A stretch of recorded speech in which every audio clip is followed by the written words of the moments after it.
भाषा मिळेल गोड गोड आशा. मराठी घराघरात, मराठी मना मनात. वाचू मराठी, शिकू मराठी. मराठीचा गजर, अभिमानाचा शिखर. मराठी जपूया, मराठी शिकूया. वाचाल मराठी, शिकाल मराठी. राग प्रत्येकाला येतो, पण आपलं घर आनंदी असावं म्हणून एका वेळी एकाने चिडावे. मराठी अभिमान, मराठी स्वाभिमान.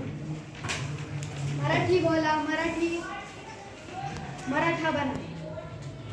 मराठी माझा अभिमान, मराठी माझा स्वाभिमान. मराठी भाषा आमची शान, टिकूया तिचा मान.